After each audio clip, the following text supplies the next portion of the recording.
جو ہے کوشش کی ہندوستان میں جو یہ راولٹ ایکٹ ہے اس کو ختم کیا جانا چاہیے، اور اس کے لیے انہوں نے آواز اٹھائی۔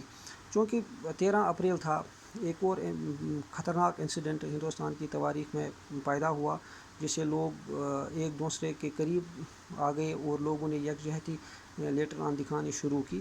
یہ تھا 13 اپریل 1919 کو جلین والا باغ مذاکر۔ چونکہ جب جلین والا باغ جو ہے، اگر اس کے تواریخی پس منظر دیکھا جائے، یہ واقعہ کہاں پہ ہوا، یہ واقعہ کیوں ہوا، اور یہاں پہ کتنے لوگ جو ہے وہ اس وقت مارے گئے، اور کون سا انگریز تھا جس نے لوگوں پر فائرنگ شروع کی، یہ ایک تواریخی واقعہ ہے، اور اس کو سمجھنا جو ہے وہ بہت ہی ضروری ہے۔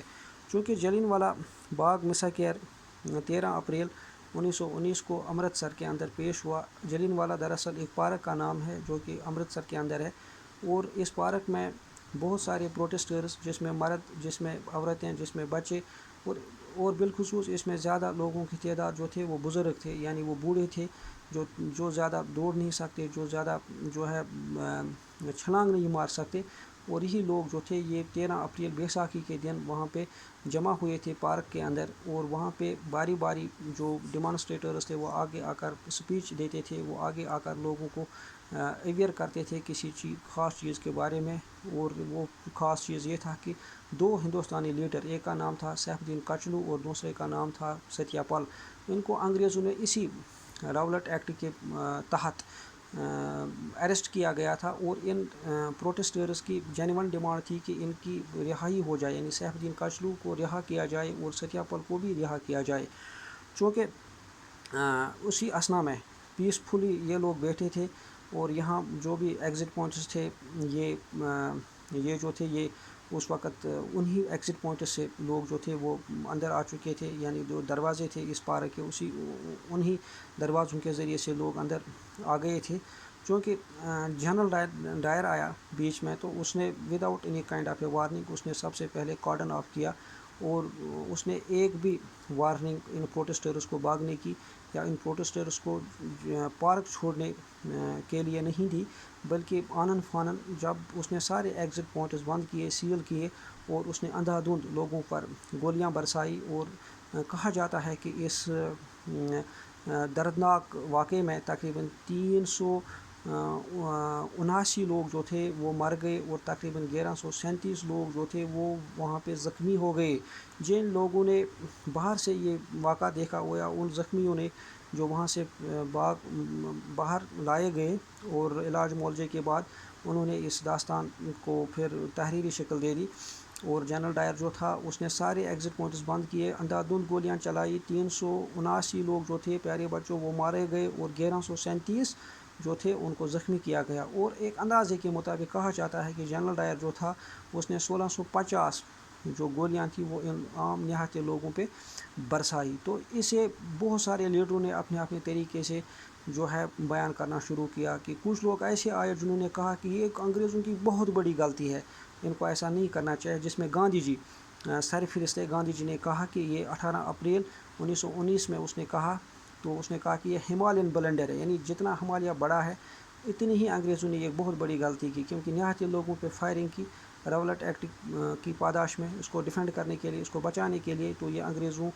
سے غلطی ہوئی۔ تو ٹیگور کو پہلے ہی ایک ٹائٹل ملا تھا نائٹ ہوڈ کے نام سے، انگریزوں نے دیا تھا، تو مئی 30 1919 کو وہ ٹائٹل اس نے انگریزوں کو واپس کیا۔ تو اس کے مطابق جو اتیاچار، جو جس طرح سے گولیاں عام نہاتے لوگوں پہ برسائی گئی، ٹیگور ایک نیشنل لیڈر اس وقت مانا جاتا تھا، تو اس نے کہا کہ یہ ٹائٹل ہوڈ جو ہے، یہ نائٹ ہوڈ ٹائٹل جو مجھے انگریزوں کی طرف سے ملا ہے یہ واپس لے لیا جائے۔ تو گاندھی جی نے کیسری ہند جیسا ٹائٹل جو اس کو انگریزوں کی طرف سے بور وار کے اندر ملا تھا، انگریزوں نے اسے بور وار کے اندر دیا تھا کیسری ہند ٹائٹل گاندھی جی کو، تو اس نے واپس دیا۔ تو بدقسمتی کا عالم یہ تھا کہ ہنٹر کمیشن رپورٹ جب مئی 28 1919 کو آیا، تو جس میں جنرل ڈائر کو سارے ان الزامات سے بری کیا گیا جو ایٹراسٹیز، جو ایلیگیشنز اس کے خلاف ہندوستان کے اندر تھے، یعنی یہ ایک بہت بڑی بدقسمتی تھی۔ تو آج جو یہ ٹاپک میں نے آپ کو پڑھایا، اس میں نے آپ کو احمد آباد کے بارے میں جانکاری دی، ستیہ گڑھ کے بارے میں جانکاری کی، راولٹ ایکٹ کے بارے میں جانکاری دی۔ تو راولٹ ایکٹ کیا ہے پیارے بچوں؟ آپ لکھ سکتے ہیں کہ یہ وہ قانون تھا جس میں کسی بھی ہندوستانی کو 2 سال کی سزا جو ہے وہ سنائی دی جاتی تھی وداؤٹ اینی کورٹ ٹریل. تو گاندھی جی نے کب پہلی ستیہ گرہ کی کال دی؟ اس نے 6 اپریل 1919 کو پہلی ستیہ گرہ کی کال دی. جلین والا باغ میساکر جو تھا وہ کب ہوا؟ وہ 13 اپریل 1919 کو ہوا. تو گاندھی جی نے کون سا ٹائٹل واپس دیا؟ اس نے کیسر ہند ٹائٹل انگریزوں کو واپس دیا. ایک اور سوال ہے کہ نائٹ ہوڈ ٹائٹل کس لیڈر نے انگریزوں کو واپس دیا؟ وہ ٹیگور نے واپس دیا مئی 30 1919 کو. تو گاندھی جی نے اسے کون سی بہت بڑی غلطی دی؟ اس نے ہمالین بلنڈر کہا 18 اپریل 1919 کو. کون سا انگریز آیا جس نے سارے ایگزٹ پوائنٹس پار کے بند کیے اور لوگوں پر اندھا دھند گولیاں چلائی؟ اس کا نام تھا جنرل ڈائر. اور کون سا کمیشن آیا جس نے جنرل ڈائر کو ان سارے الزامات سے بری کیا جو اس کے خلاف یعنی ہنٹر کمیشن. یہ رپورٹ مئی 28 1920 کو پبلش ہوا اور جس میں اسے ایگزمپٹ کیا گیا یعنی اسے معافی دی گئی ان سارے ایلیگیشن جو اس پہ لگائی گئی. آج اجازت دیجیے. خدا حافظ.